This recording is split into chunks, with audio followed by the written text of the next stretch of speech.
오늘 우리가 살펴볼 이 고린도후서 8장의 말씀 중에 시작은 연보에 대한 이야기로 시작하고 있습니다. 바울이 연보를 구할 때 그건 예루살렘의 가난한 성도들을 돕기 위한 모금이었습니다. 바울의 논리는 그러했습니다. 이방 형제된 너희가 예루살렘으로 말미암은 영적인 은혜를 받아 누렸으니, 그러니 육적으로 풍성한 너희는 예루살렘의 지금 극심한 기근과 어려움 중에 있는 예루살렘 형제에게 이 육적인 풍성을 조금 나누어 주어 그 빈궁함에서부터 벗어나도록 서로 나눔이 공평하게 하는 것이 옳지 아니하냐 하는 그런 논리였습니다. 영적인 것을 너희가 얻어먹었으니 육적인 것을 너희가 나누어 주는 것이 그것이 옳다라는 이야기죠. 바울의 연보 이야기는 자신을 위한 모금이 결코 아니었습니다. 그래서 바울은 담대하게 이 부분을 말할 수 있었던 거죠. 고린도 교회를 향한 이 메시지를 오늘 우리가 함께 되새겨보면서 오늘날 왜곡되고 곡해되고 있는 헌금의 의미와 깊이를 다시 한번 되새겨보는 그런 시간이 되었으면 좋겠습니다. 먼저 이 교회와 이 헌금에 대한 생각을 해볼 때요, 저 혼자 이런 생각을 한번 그냥 해봅니다. 이 생각은 성경이 말하는 생각이 아니라 지극히 현실적인 개념에서 영적인 부분을 제외하고 물질적 요소만 놓고 본다는 전제 속에서 생각하는 겁니다. 오해 없이 한번 제 생각과 함께 들어보시기 바랍니다. 요즘 헌금에 대한 성도들의 개념이 점차 과거의 은혜의 개념이 아니라 마치 헌금을 후원금 내는 회비처럼 생각하는 그런 인식들이 조금씩 싹터가고 있는 것 같습니다. 이 때문에 성도들 중에는 헌금 무용론을 주장하는 그런 이들도 생겨납니다. 현실적으로 한국 교회가 오늘까지 유지되고 있는 것, 여러분 한번 물리적으로 한번 생각해 보십시오. 이 물질적으로 재정적으로 5, 60대 이상 되시는 예전부터 꾸준히 신앙해 온 일명 구신앙인이라고 이렇게 둘로 나누어 볼 때 나눈다고 한번 그렇게 한번 이야기해 봅시다. 구신앙인들에 의해서 50대 이상의 우리 어른들에 의해서 한국 교회는 오늘까지 이렇게 유지되어 왔습니다. 어느 교회든지요, 50대 이하의 성도들의 헌금 비율은 현저하게 낮습니다. 한마디로 말해 잘 안 한다는 소리죠. 50대 이하의 11조 현황을 아마 우리가 조사해서 나이별로 세대별로 쭉 뽑아본다면 아마 젊은이들의 층에서는 아마 우리가 깜짝 놀랄 만한 그런 결과를 아마 보지 않을까 생각됩니다. 이 말은 젊은 세대의 헌금 인식이 굉장히 낮다는 걸 반증하는 거죠. 게다가 사회적인 이 거부감이 오늘 우리에게 미치는 영향력 또한 적지 않이 크게 작용하고 있습니다. 이런 전제 속에서 우리가 한번 상상해 봅니다. 10년 후에 교회는 어떻게 될 것인가? 저는 이런 생각을 굉장히 자주 하거든요. 어쩔 수 없이 제 목회를 하는, 교회를 이끌어가야 하는 존재이기 때문에 혼자서 이런 생각을 굉장히 많이 해봅니다. 분명히 오늘보다 그때는 더 열악해질 것이 자명해 보입니다. 물론 그렇지 않을 확률도 물론 있을 수 있지만 그렇게 될 확률이 월등하게 커 보입니다. 자, 그러면 그렇게 열악해지면 점점 기울어진다면 어떤 일이 벌어질까?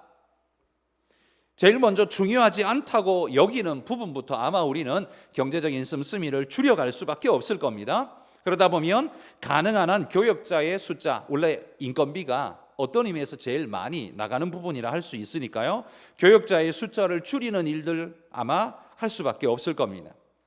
핵심 사역이 아니라면 일단 재정 지출을 막게 될 것입니다. 그러면 풍성하던 교회의 어떤 모임과 나눔의 풍성함이 점점 이 지장을 많이 받을 수밖에 없겠죠. 또한 선교를 핵심으로 여기지 않는 교회들은 선교를 제일 먼저 끊어버릴지도 모를 것입니다. 교회는 주일날 모여서 예배 잠깐 드리고 빨리 해산하는 공동체로 전락해버릴 공산이 크며, 성령의 은혜 아래 있지 않은 교회 안에 젊은이들은 더더욱 교회에 관심을 잃을 것이고 사회로 급속도로 빠져나가게 될 것입니다. 젊은이가 그렇게 빠져나간다면 당연히 그들의 자녀들 역시 교회에 더 이상 찾아볼 수 없는 존재가 되고 말 것입니다. 그리고 본다면 나중에 교회당은 이 교회에 앉아서 예배하는 사람들은 평균 연령이 60세 이상이 되어버리는 그런 상황이 될지 모릅니다. 연세 높은 어른들은 정말 젊을 때에 굉장히 충성하고 모든 걸 쏟아 하나님의 몸된 교회를 지켜왔는데 급기야는 초라해진 교회를 맞이하는 아픔을 우리가 겪을 수 있다라는 그런 두려운 예상이 우리 마음을 무겁게 합니다. 그때는 아마 선교도 마르고 교육도 마르고 교회 문화도 점점 마르게 되겠죠. 그렇게 된다면 여러분, 교회라는 것은 무엇으로 남을 수 있을까요? 이게 오로지 재정 문제 때문에 벌어진 일이라고 단정해서 그렇게 말할 수는 없습니다. 결코 그렇게 말할 수는 없습니다. 그러나 마음이 있는 곳에 물질이 있다는 원리에 따른다면 그렇게 우리가 힘겹고 어렵게 쪼그라든 상태로 갈 수밖에 없다는 건 우리로 하여금 참 어려운 그리고 가슴 아픈 어떤 일들을 충분히 예상할 수 있게 하는 것 같습니다. 자, 그러면 교회는 말 그대로 고사된 나무처럼 그렇게 말라갈지 모릅니다. 그러면 마지막 때에 내가 믿음을 보겠느냐, 주님 말씀하셨는데 마지막 때에 교회라는 것이 얼만큼 남아 있을 수 있을까요? 그리스도인 된 우리의 책임은 땅끝까지 이르러 복음의 증인이 되는 것입니다. 이 사회를 향한 복음 전도적인 사명을 지켜가는 것이 우리의 사명이라는 말이죠. 그런데 그 센터가 되는 중요 핵심 센터인 교회가 마르고 성도가 없다면 무엇으로 복음 사명은 유지될 수 있을까요? 유럽 교회를 보면 우리의 미래를 보는 것 같아서 마음이 매우 무겁지 않습니까? 우리가 이 교회를 지켜야만 내일의 복음 사명도 지켜갈 수 있다는 사실은 자명한 일입니다. 교회를 통해서 우리의 신앙이 유지되고 지탱케 된다면 교회야말로 우리 신앙의 어머니 역할을 한다라고 말할 수 있는 겁니다. 자, 그러면 이 문제의식의 기초에서 우리는 이런 질문을 던지게 됩니다. 그러면 오늘 우리의 교회를 지키는 방법은 무엇입니까? 라는 거지요. 물질적인 문제를 가지고서 포인트를 가지고서 이야기했기 때문에 물질이 많으면 해결된다, 이렇게 답을 내리면 가장 어리석은 답이 되고요. 그게 아닙니다. 우리가 교회를 지키는 방법의 가장 중요한 부분은 은혜가 계속 흐르게 하는 것, 이게 교회 안에는 가장 중요한 해결책 1번이라고 저는 그렇게 믿습니다. 이게 무엇보다 제일 중요하다는 거죠. 여러분, 은혜를 잃은 교회는 마른 나무 막대기 같을 수밖에 없습니다. 생명의 역동도 없을 것이며 그 나무에 꽃도 피지 못할 것입니다. 은혜가 흐르게 하려면 어떻게 해야 됩니까? 성령의 은혜를 경험하는 자들이, 성도들이 많아져야 합니다. 그리고 그 은혜에 감격하며 은혜의 재생산을 해내는 그 교회가 반드시 있어야 할 뿐만 아니라 그 교회가 역동적이어야 합니다. 그리고 구원의 은혜가 있는 곳에 반드시 섬김의 은혜도 흐르게 될 것입니다. 은혜 받은 마음은요, 반드시 감사의 마음으로 작동하게 될 것이며 감사의 마음은 또 섬기고자 하는 선한 열망으로 우리를 이끌어가게 될 것입니다. 그런 마음이 역사하는 교회, 그런 교회는 결코 망하지 않고 무너지지 않고 견고하게 서게 되리라, 그렇게 믿습니다. 바로 오늘 이 부분이 오늘 본문의 이야기입니다. 바울은 고린도 교회에 연보를 요청하면서 고린도 교회를 말하고 있는 게 아니라요, 1절에 보시면 마게도냐 교회 이야기를 하고 있습니다. 고린도 교회에 편지를 보내면서 엉뚱한 다른 지역 교회를 소개하고 있다는 거예요. 1절에 보시면 형제들아, 하나님께서 마게도냐 교회들에게 주신 은혜를 우리가 너희에게 알리노니, 샘플로 이야기를 하고 싶다는 거죠. 연보 이야기를 하면서 마게도냐 교회를 예로 들어서 설명합니다. 마게도냐라고 말하면 이건 한 성읍이 아닙니다. 이건 넓은 지역 일대를 이야기합니다. 그냥 예를 들어 말하자면 경기도 교회, 경기도 지역 이런 것 말이죠. 그 안에 여러 교회가 있지 않겠습니까? 마게도냐 지역 안에는요, 우리가 잘 아는 빌립보 지역, 데살로니가, 베레아 이런 지역들이 다 마게도냐 지역 안에 속해 있는 도시들이었습니다.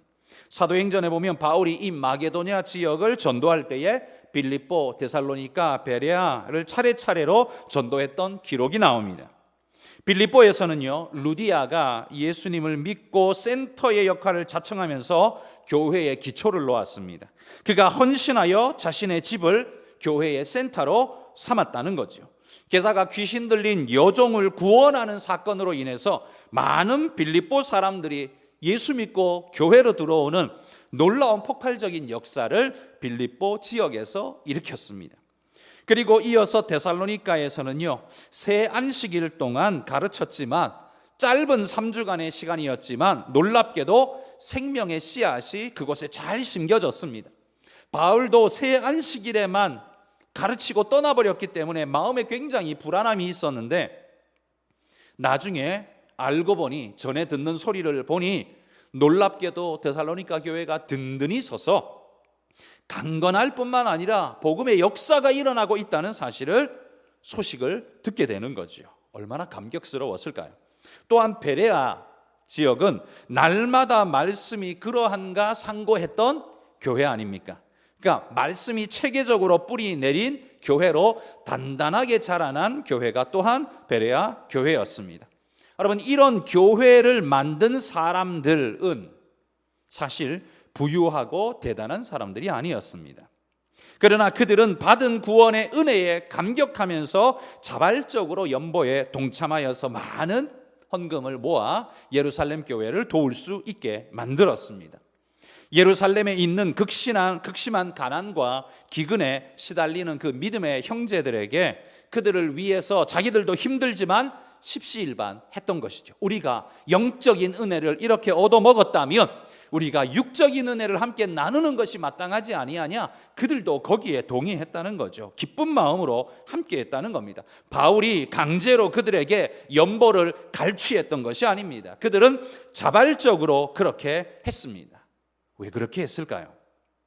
왜냐하면 그들이 은혜에 젖으니 은혜가 흘러가는 것입니다. 이것이 바로 여러분 생명 원리입니다. 지금은 이제 거의 마무리되어지는 것 같은데요, 얼마 전까지만 해도 꽃가루가 굉장히 많이 날렸죠. 날아간 꽃가루가 먼지처럼 날리고 정말 쓰레기가 되는 것처럼 보이지만 그렇게 꽃가루가 날리지 않으면 그 꽃가루가 생명의 열매, 잉태하는 역사를 하지 않는다면 나무는 금방 다 사라져버리고 말 것입니다. 그가 뿜어내는 바람에 자연스럽게 날아가서 어디에 내려앉듯 그곳에서 생명의 씨앗을 뿌리내리게 하고 자라게 하는 그런 자연스러운 역사가 있기에 오늘도 우리의 자연은 돌아가고 있다는 말이죠. 은혜롭고 풍성하게 돌아가고 있다는 겁니다. 성경은 구원의 은혜와 섬김의 은혜가 서로 연결되어 있는 생명의 고리인 것을 우리에게 말해줍니다. 여러분, 섬김은 강제로 하라고 해서 하는 것이 절대 아니죠. 섬김은 구원의 은혜를 경험한 사람들이 자발적으로 참여하는 것입니다. 그래야 섬김답습니다. 화차와 객차처럼 말이죠. 은혜가 끌고 섬김이 뒤따르는 화차와 객차처럼 그렇게 은혜가 끌고 섬김이 뒤따르는 모습이 되어질 때 그 교회야말로 진짜 교회, 아름다운 교회, 복된 교회가 되는 것이죠. 섬기기를 꺼려하는 이들의 대부분은 왜일까요? 시간이 없기 때문일까요? 그 섬기는 사람들은 시간이 남아 돌아서 섬길까요? 그렇지 않죠. 그렇다면 섬기기를 꺼려하는 이들은 시간이 없기 때문에 꺼리는 게 아닙니다. 사실은 은혜가 없기 때문에 꺼리는 것입니다. 은혜는 자신의 없음에 주목하게 하지 않습니다. 자신이 가진 게 없고 나는 시간이 모자라고 무엇이 없고 그거 먼저 보지 않는다는 말이에요. 오히려 자신에게 있는 걸 봅니다. 나눌 수 있는 걸 봅니다. 힘이 있고 시간의 여유가 요만큼 있고 내가 재정적인 여유도 헌금할 정도 이만큼 선교에 특별 헌금할 정도 이만큼 내가 있다. 없는 것에 주목하는 것이 아니라 자기가 있는 것에 주목하면서 그것으로 무언가를 은혜롭게 행하고자 하는데 포커스를 둡니다. 1만 달란트 탕감받은 그 감격처럼 가만히 있을 수 없는 은혜의 충동을 받는다는 거지요. 그래서 나도 무엇이라도 하고 싶습니다, 이런 마음을 갖게 됩니다. 이게 바로 은혜의 징표입니다. 은혜만이 이렇게 만듭니다. 여러분, 살아있는 교회는요, 이런 은혜가 흘러넘치는 교회이고, 은혜가 흐르기에 섬김이 넘치는 교회가 됩니다. 네가 해라 하는 그런 교회는 절대로 은혜로운 교회가 아닙니다. 은혜로운 교회의 특징은 내가 하겠습니다, 나도 하겠습니다 하는 바로 그런 교회라는 말이죠. 은혜 받으면요, 다 하게 됩니다. 우리가 시키는 게 아니라요, 목사가 시키고 장로가 시키고 교회가 시키는 게 아니라 성령이 시키시거든요. 은혜 받으면 성령이 하게 하십니다. 그러면 이건 억지가 아니라 감사하는 마음으로 하게 됩니다. 수고하는 그의 수고가 성령의 요청에 따라하면요, 일이 아니라 기쁨이 됩니다. 사람이 시키면 일이 되는데 성령님이 시키면 일이 되는 게 아니라 기쁨이 된다는 말이죠. 그리고 그 은혜의 섬김의 마지막 하이라이트가 뭐냐? 그게 바로 헌금입니다. 연보라는 거죠. 헌금은 그렇게 만들어지는 것입니다.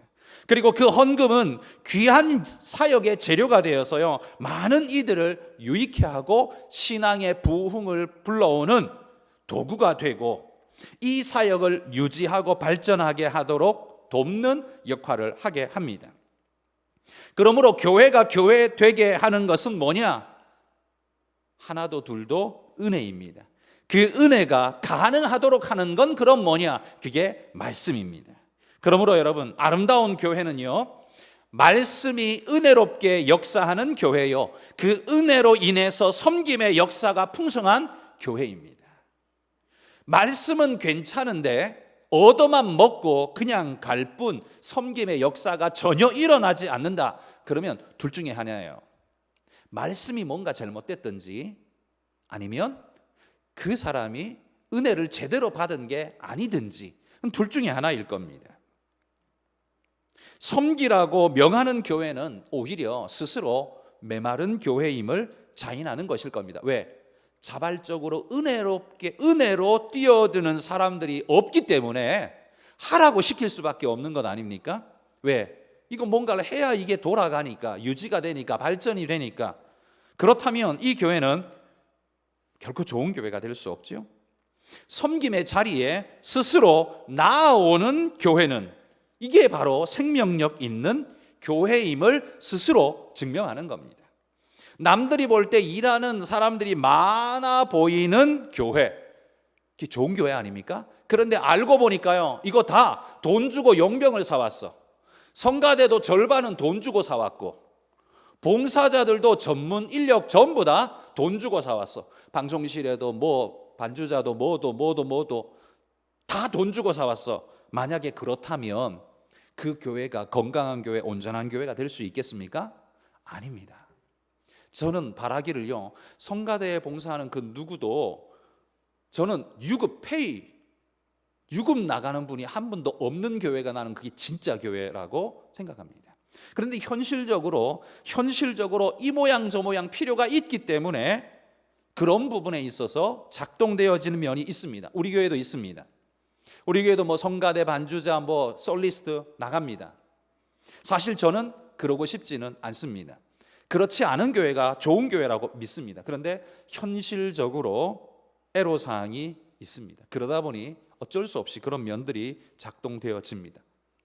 정말 과감하게 그걸 선포하면서 진행을 하면 어떨까라는 생각도 가끔 해봅니다. 여러분, 자, 그러면 이런 교회가 진짜 은혜의 교회라면 우리는 이런 질문을 다시 하게 됩니다. 자, 그러면 우리 교회는 생명력 있는 교회입니까? 나는 생명력 있는 성도입니까? 이런 질문을 이제 할 수 있죠. 여러분, 진짜 신앙인, 정말 좋은 성도는요, 이유에 반응하는 게 아니라 은혜에 반응하는 성도들이 진짜 좋은 성도요, 좋은 교회인 줄 믿습니다. 뭘 해야 되니까 하는 것, 이건 억지가 가미될 수 있잖아요. 즐거움이 아니라 일이 될 수 있잖아요. 해야 되니까 하는 거, 이건 피곤합니다. 고3이니까 공부하는 거 괴롭죠. 그런데 자신이 꿈꾸는 비전의 꿈, 나는 뭐 의사가 될 거야, 꿈꾸고 있는 그 가슴 부풀어 있는, 머릿속으로 상상만 해도 자기가 의사 가운을 입고 수술 집도하고 있는 모습을 상상하면서 나는 이런 의사가 될 거야, 죽어가는 힘겨운 사람들을 살려주고 정말 그들을 치료해주고 고쳐주고 또 몇 년에 한 번씩은 내가 정말 국경 없는 의사처럼 다니면서 그들을 돕는 역할도 한 달씩 두 달씩 하면서 나는 몇 년마다 한 번씩 그렇게 하면서 나는 살 거야. 이런 여러분 꿈을 꾸는 학생이 있다고 생각해 보십시오. 그 친구는 그 목표를 달성하기 위해서 고통스럽게 공부하는 게 아니라 아마 행복하게 공부할 것입니다. 이게 바로 은혜에 반응하는 거죠. 이유, 해야만 하니까, 어쩔 수 없으니까. 그게 아니라 은혜에 반응하면 우리는 놀라운 은혜의 성령의 역사가 우리 안에서 일어난다는 거죠. 그런데 여러분, 하나님께서 우리에게 은혜를 줘도 늘 머릿속으로 뭘 먼저 계산하냐면 손해를 먼저 계산해요. 야, 그러면 내 지금 돈이 얼마나 축나는 일인데, 그러면 내가 시간을 얼마나 빼야 되는데, 야, 그러면 내가 이것도 못하고 저것도 못하고 이렇고 저렇고 내가 손해보는 게 한두 가지가 아닌데, 여러분 이렇게 계산이 딱 되는 순간 이 사람은 하나님이 아무리 은혜를 줘도 절대로 섬김의 역사가 일어날 수 없습니다. 은혜를 하나님이 아무리 줘도 머릿속으로 먼저 손익계산부터 하는 사람은 절대로 은혜에 반응할 수 없습니다. 상황이 은혜를 삼켜버린 거죠. 그러므로 여러분, 오늘 주제인 헌금으로 돌아가서, 헌금은 누가 할까요? 돈 가진 사람이 하는 것이 아니죠. 이건 우리 모두가 알고 있습니다. 헌금은 돈 가졌다고 하는 게 아닙니다. 헌금은 누가 하느냐? 100%입니다. 은혜 받은 사람이 하는 것입니다. 그리고 그 은혜가 또 다른 은혜를 낳는 것입니다. 그러므로 교회 안에 여러분 돈 많은 사람이 들어오는 것을 대단하게 여기는 사람은 그 은혜를 모르는 사람입니다. 여러분, 야고보서에도 그런 이야기 하잖아요. 옷 잘 차려입고 번지르르한 사람이 오면 이 상석에 앉으십시오 하고 아주 후질근하게 입고 아무것도 아닌 그런 불황자 같아 비슷해 보면 저 끝에 앉으시오 라고 내치는 모습은 사람을 껍데기로 보고 있는 잘못된 모습이라고 말하지 않습니까? 성경도. 그런데 우리도 뭔가 좀 있어 보이는 사람이 오면 대단하게 여긴다? 여러분, 그건 은혜 모르는 사람입니다. 그런 사람을 기대하는 사람도 은혜를 모르는 사람입니다. 세상의 위력을 가진 사람을 교회 지도자로 세워야 한다고 생각하는 사람, 그 사람 재력이 좀 있으니까 돈 많으니까 장로 되면 헌금 좀 할 거야, 뭘 좀 할 거야, 돈 많아? 그 사람 건축위 원장시켜. 이거야말로 은혜를 모르는 사람들의 전형적인 특징입니다. 은혜를 모르는 사람이 교회 지도자가 되면 교회는 반드시 죽게 되어 있습니다. 일할 줄 안다고 교회 지도자가 되는 게 절대로 아닙니다. 오늘 바울은 고린도 교회 성도들에게요, 마게도냐의 이 교회 연보를 소개하면서 모범 사례로 제시하면서 마게도냐 교회의 연보의 특징 3가지를 우리에게 말해줍니다. 우리도 이 3가지를 닮아야 합니다. 첫 번째 특징이 뭐냐 하면 그들의 연보는 힘대로 할 뿐 아니라 힘에 지나도록 자원하는 연보였다. 이렇게 이야기하고 있습니다. 마게도냐 교회의 성도들은요, 힘써 연보했습니다. 힘써 한다는 말이 뭐예요? 자기가 할 수 있는 최선치까지 했다는 거예요. 그런데 마게도냐는 그거 아니에요. 그 이상이에요. 힘에 지나도록 했다라고 말해요. 이건 자기의 보편적인 기준선 너머에까지 이미 가버렸다는 겁니다. 왜 그랬을까요? 바울이 야 마게도냐 교회 너희는 한 사람당 1억씩 해 이렇게 선포했기 때문에 그랬을까요? 아닙니다. 그들이 자원하여 그러했습니다. 누가 시켜서 한 게 아닙니다. 그들 속에 계신 성령께서 감격하는 마음을 주시니까요, 그들이 할 수 있는 만큼만 하지 뭐 이게 아니에요. 은혜 받으니까요, 하고 싶어서 할 수 있는 걸 넘어가는 연보를 했다는 거예요. 그래서 힘에 지나도록 했다는 겁니다. 힘에 지나도록 하는 건 오직 성령님만 가능케 합니다. 이건 사람이, 공산당 아니면요, 이건 사람이 할 수 있는 일이 아닙니다. 오직 하나님만 이걸 가능케 해요. 그러면 이들은 왜 힘에 지나도록 이렇게까지 무리하게 했을까요? 왜냐하면 그들의 마음이 은혜에 감격했기 때문에 그렇습니다. 과부의 2렙돈, 그게 바로 힘에 지나도록 한 연보였습니다. 헌금이었습니다. 주님이 설명하지 않습니까? 저들은, 다른 사람들이에요, 많은 중에서 약간을 헌금했지만 이 여인은 생활비 전부를 하였느니라. 사실 이 여인이 한 게 2렙돈이지 않습니까? 이 렙돈이라는 건 그 당시 유대 사회에 통용되는 주조 동전의 가장 작은 단위가 렙돈이었습니다. 동전으로 만든 것 중에 제일 하급의 가장 낮은 단위의 금액이 렙돈이었어요. 그거 2개. 뭐 얼마일까요? 우리는 뭐 세분화되어서 동전이 많이 만들어졌기 때문에 그냥 쉽게 말할 수 없지만 얼마 안 된다는 거죠. 예를 들면 이런 거요. 1,000원짜리 2장. 뭐 이런 계산이라는 거죠. 누가 봐도 별것 아닙니다. 그런데 주님은 거기에 감격하고 있습니다. 여러분, 이 헌금대 앞에 서서 이 여인에게 은혜가 없었다면 이 여인은 어떤 생각을 했을까요? 아마 헌금함에 돈이 들어갔다 나왔다 계속했을 겁니다. 헌금해야지 하다가도 집어넣다가 손이 달달달달 떨리는 거죠. 다시 뺐다가 그러면 안 되잖아. 다시 집어넣었다가 또 뺐다가 아마 그럴 겁니다. 왜요? 해야 된다는 의무감은 있는데 삶이 걱정스럽거든요. 그런데 여기 예수님 앞에서 헌금한 이 과부는요, 이 2렙돈, 자기의 모든 걸 넣고도 너무 행복해 했다라고 성경에 보면 그런 뉘앙스로 우리에게 이야기해 주고 있습니다. 이게 뭐겠습니까? 이 여인은요, 이 헌금함 앞에서 이 헌금을 하면서 가진 거 전부 다 넣으면서 이제 뭐 먹고 살지? 이 생각 안 했다는 거예요. 사실 이거 넣고 나면 먹고 살 게 없잖아요. 생활비 전부를 넣었으니까요. 먹고 살 게 없는 게 자명한데 이 여인은 그 생각 안 하고 있다는 거예요. 세상이 보면 이 여인은 바보이거나 아니면 교회에 완전히 세뇌되었거나 완전 중독되었거나 뭐 둘 중에 하나다, 이렇게 아마 말할 거예요. 그러나 예수님은 그 여인을 축복하셨습니다. 은혜에 가득하고 나니까요, 그럼 뭘 먹고 살지? 이런 생각이 들지 않았습니다. 그런 생각 들 겨를이 없었습니다. 왜? 할 수 있는 것이 은혜라는 마음이 마음속에 확 들고 나니까요, 그 생활비 전부를 넣으면서도 주저하지 않은 거예요. 이 여인은요, 삶을 먼저 계산한 게 아니라 은혜를 먼저 계산했습니다. 자, 이 여인은 한 달 뒤에 시체로 발견됐을까요? 아니겠죠.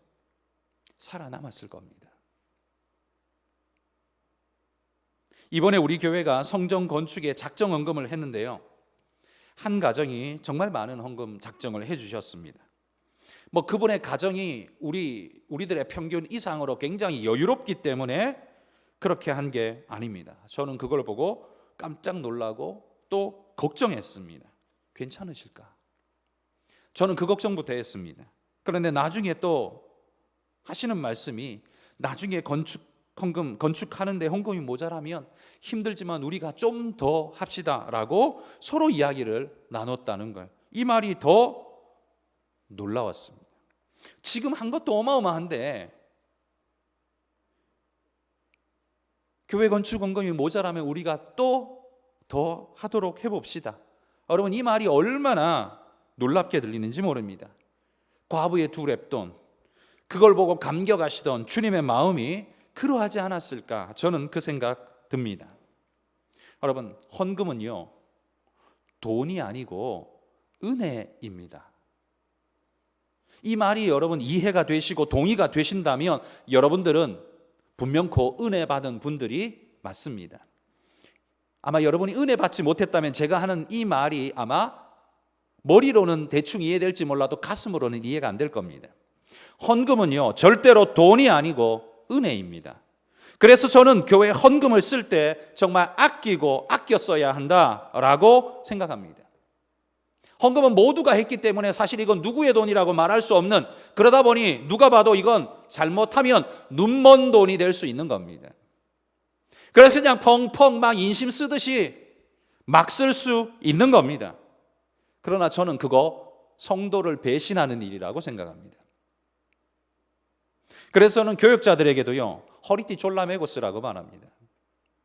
사회 갈 때 우리가 허리띠 졸라매고 하자. 없어서 못하는 게 아닙니다. 그러나 그렇게 귀중하게 여기고 훈련이라고 생각하고 그렇게 하자라고 말하는 겁니다. 아직 우리는 성전 건축 작정액에, 우리 목표액에, 우리 작정액은요 60%밖에 달성되지 못했습니다.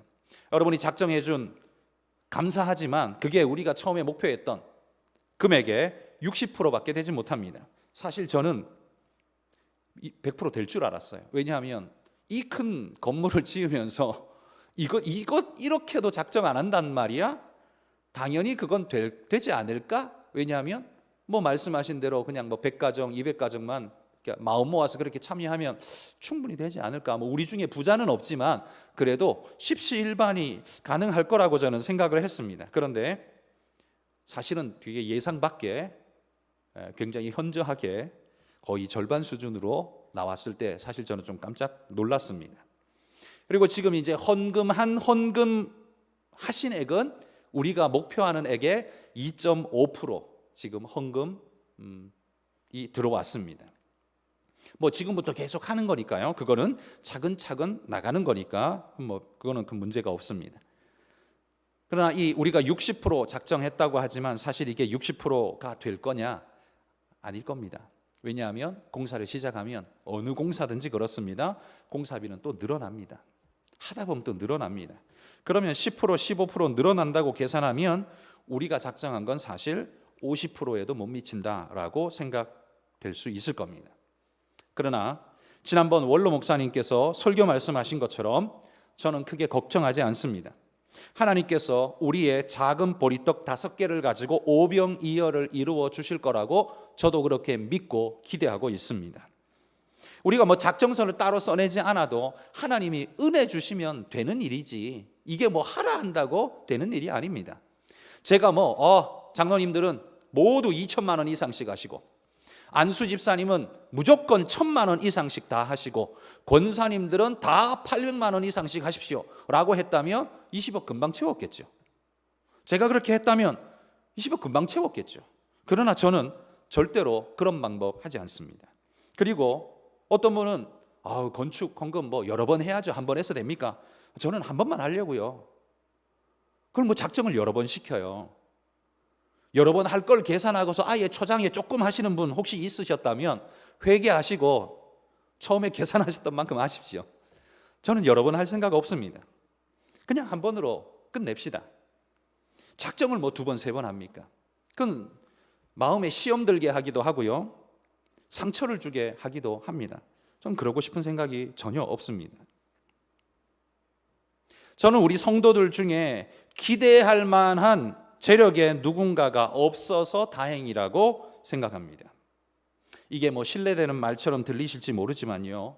여러분 어떤 가정이 물질적으로 매우 넉넉해서 능력이 좋아서 충분히 10억, 20억 해도 될 만한 재력을 가진 가정이 있다면 예를 들어 그런 가정이 있다면 그 사람의 재력이 200억, 300억 되는 그런 분이라면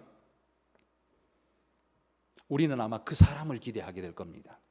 자꾸 그 사람에게 눈이 가고 좀 안 하나 뭐 이런 생각 자꾸 하게 되겠죠. 그러나 그건 철저히 잘못입니다. 하고 말고는 그 사람의 신앙에 달린 거고요. 나는 오로지 하나님만 의지하고 바라봐야 합니다. 그래서 부자인 성도가 교회 나가겠다라고 큰 소리 치면 조용히 나가면 그건 그냥 나간 거고요. 나가겠다라고 괜히 엄포를 놓으면 이게 협박이죠. 왜 그렇게 합니까? 나 붙잡아라 이거죠. 그리고 내 말 들어라 앞으로는 뭐 이런 표현으로 하는 거겠죠. 본인이 진짜 그냥 나가는 거면 그냥 조용히 나갔겠지만 나가겠다고 큰 소리를 미리부터 선포를 깔고 있는 건 붙잡으라는 소리의 다른 말이라고 저는 그렇게 믿습니다. 그런데 저는 지금까지도 그랬고요, 앞으로도 그럴 겁니다. 만약에 그런 분이 있으면 잘 가시라 이야기를 해드릴 겁니다. 절대 붙잡지 않을 겁니다. 제 부임 초기에도 몇몇 가정이 떠났습니다. 그 중에 우리 교회에서 나름 재력이 있다고 인정되는 가정도 있었습니다. 그런데 그 가정이 교회를 나가려고 한다는 말이 들려왔습니다. 그리고 또 다른 한편, 다른 귀로는요, 주변의 권사님들이 젊은 목사가 어떻게 하나 보자, 그런 마음으로 본다는 소리도 한쪽 귀로 또 들렸습니다. 붙잡을 거라고 생각을 하셨던 거겠죠? 그러나 저는 절대로 잡지 않았습니다.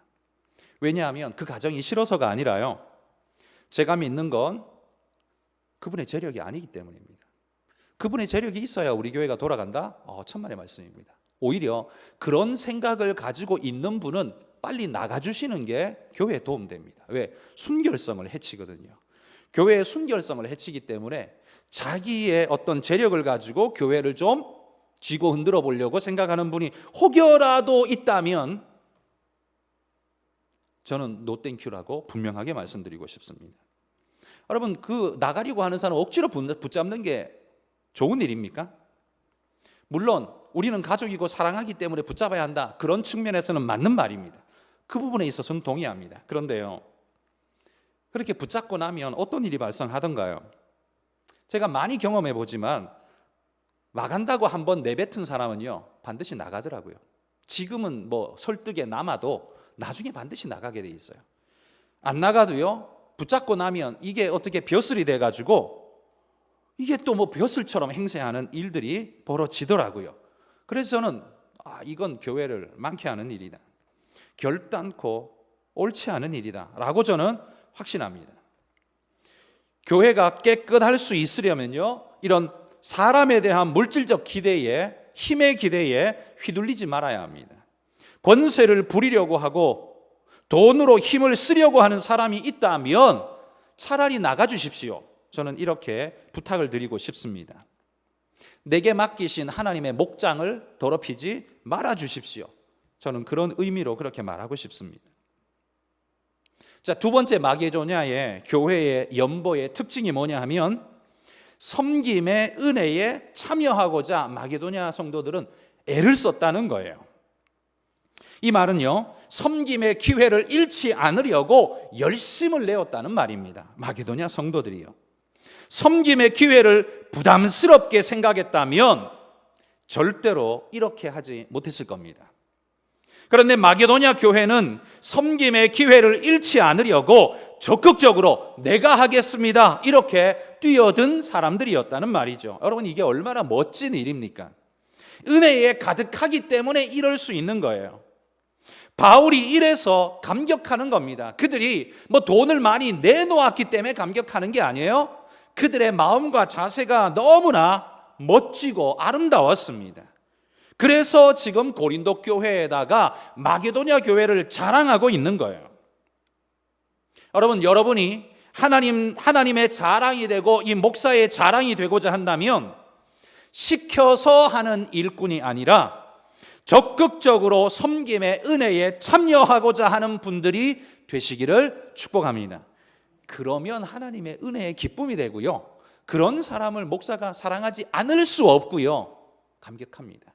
여러분도 잘 아시지만 여러분의 목사인 저는 별로 칭찬도 잘 안 하고 말도 별로 안 하고 별로 관계도 안 해주는 것 같고 그래요. 경상도 사람이라 그런지 모르겠습니다.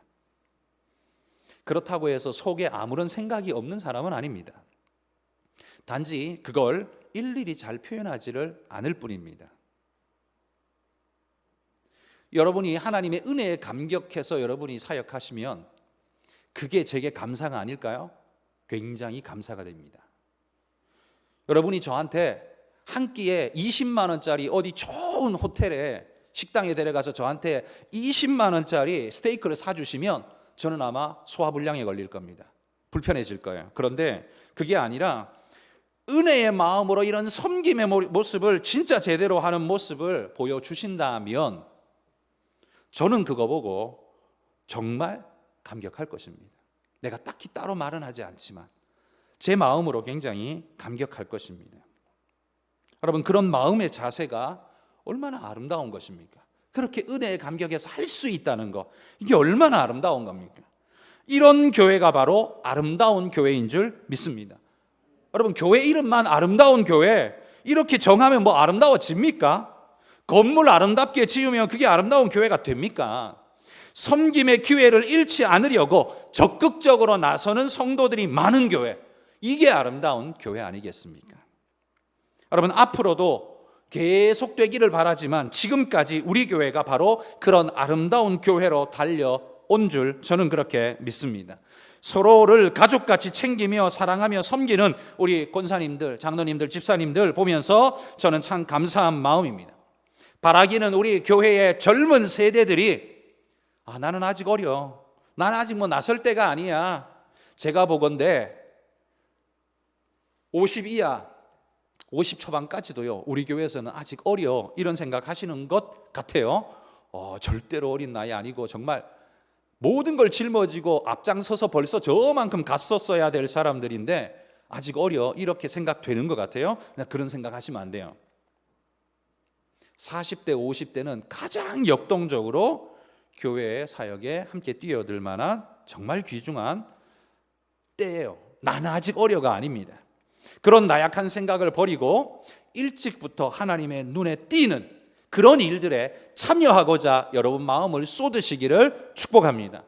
여러분, 다윗이 10대 소년에 나라에서도 정식적으로 너는 군대 못 가, 너는 전쟁에 나가면 안 돼 라고 말리는 그 나이에 다윗은 골리앗 앞에 나가서 골리앗을 때려잡은 사람이 되었습니다. 하나님 눈에 띈 자가 된 거죠. 물론 그 이전에 이미 띄었지만 하나님과 이스라엘 앞에 눈에 띈 자가 되었습니다. 여러분도 나이가 어려서 아직 아닙니까? 그런 나이는 없습니다. 너무 어려서 그렇지 못합니까? 그건 다 거짓말입니다. 여러분, 다윗은 10대 소년의 때에 하나님 눈에 띄었습니다. 여러분도 나이가 얼마이든 내가 교회 다닌 연수가 얼마이든 상관없이 하나님 눈에 띄는 그런 은혜의 분들이 되시기를 축복합니다. 마지막 세 번째, 마게도냐 교회 연보의 특징은요, 섬김을 하나님의 뜻으로 인정했다는 겁니다. 이게 바로 중요한 동인이 되는 거죠. 이게 하나님 뜻이야 라고 믿는다면 여러분, 거기에는 우리가 거칠 것이 없습니다. 그렇지 않습니까? 그런데 하나님의 뜻을 대수롭지 않게 생각하는 사람들은 아마 이게 하나님 뜻이야 이렇게 말하면 아마 이렇게 대답할 거예요. 뭐 그래서 뭐 어쩌라고, 뭐 그게 하나님 뜻이면 나도 어쩌라고, 아마 이렇게 말해버릴 거예요. 여러분, 태도가 신앙을 보여주는 것이라는 걸 잊지 마십시오. 여러분이 가지고 있는 직분이 여러분의 신앙을 보여주는 게 절대로 아닙니다. 여러분의 삶의 태도가 여러분의 신앙을 보여주는 거예요. 신앙은 눈에 보이지 않죠. 하나님이 눈에 보이시지 않듯 신앙도 사실 눈에 보이지 않습니다. 그러나 그렇다고 신앙이 전혀 눈에 안 보이는 건 아닙니다. 보입니다. 그 사람의 자세와 태도를 통해서 그 사람의 신앙이 눈에 보입니다. 우리는 그 사람의 신앙을 볼 수 있습니다. 여러분 눈에도 보이시지 않습니까? 목사인 제 눈에도 잘 보입니다. 어떤 역할을 좀 한다고 해서 신앙 좋은 걸로 보이지는 않습니다. 장로니까 혹은 권사니까 신앙이 좋은 걸로 보이냐? 아니요. 뭐 성가대를 하니까, 교사를 해주니까 신앙이 좋아 보이냐? 그건 아닙니다. 그렇게 절대 보지 않습니다. 그럼 뭘 보냐? 그걸 어떻게 하느냐? 이게 포인트입니다. 그걸 어떻게 하느냐?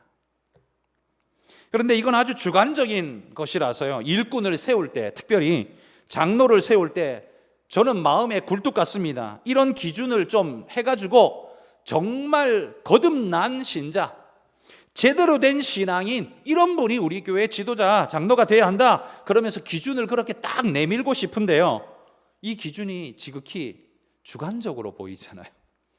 이 기준이 지극히 주관적으로 보이다 보니까 오해받기 딱 좋은 거예요. 성도들이 뭐라고 말할까요? 저 목사는 지가 세우고 싶은 사람 세우려고 지 마음대로 주관적으로 저렇게 사람을 장로 후보로 세워. 이렇게 말할까봐, 그렇게 오해될까봐 그렇게 할 수가 없습니다. 제가 뭘 해도 성도들이 다 100% 믿어준다면야 상관이 없다라고 말할 수 있겠지만 요즘 어느 목사가 그런 목사가 있을까요? 저는 없다고 생각합니다. 객관적이지 않은 기준이라고 당장 쏘아붙일 겁니다. 그러지 않겠습니까? 그래서 저는 울며 겨자 먹기 식으로 액면가의 기준으로밖에 기준을 세울 수밖에 없습니다. 너무 안타깝습니다. 그런데 그럴 수밖에 없습니다. 이게 정확한 정보가 될 수는 없다는 것, 사실 그렇지 않습니까? 그러나 교회에 다른 오해를 만들지 않기 위해서 저는 그런 제 마음을 숨기고 가장 객관적인 기준으로 성도들 앞에 제시하고 내어놓을 수밖에 없습니다. 그러면서 저는 하나님께 맡길 수밖에 없는 거죠. 이렇게 기도할 수밖에 없습니다. 하나님, 성도들의 생각과 손길을 인도하셔서 엉뚱한 사람이 서지 말아야 할 자리에 서는 그런 일은 없게 해주십시오. 목사로서 할 수 있는 일이 그거밖에 없습니다. 목사로서 할 수 있는 일이 그렇게 기도하는 것밖에는 없습니다. 여러분은 잘 못 느끼시겠지만 지도자 한 명이 잘못 서면 공동체 전체가 얼마나 큰 피해를 받는지는 여러분이 잘 아실 겁니다. 예를 들어 이상한 목사가, 담임 목사가 교회에 부임했다고 생각해 보십시오. 사람이 엉덩이에 뿔 난 것 같아요. 이상해. 기준도 들쑥날쑥 지 마음대로고 자기한테 좋은 사람만 끼고 앉아있고 싫은 사람은 아예 거들떠도 안 보고 직분도 자기 좋은 사람들한테만 주고 나머지는 아예 주지 않고 만약에 그랬다고 생각해 보십시오. 얼마나 큰 문제가 생기겠습니까? 여러분, 저는 그러지 않기 위해서 나름대로는 애써 노력하고 있습니다.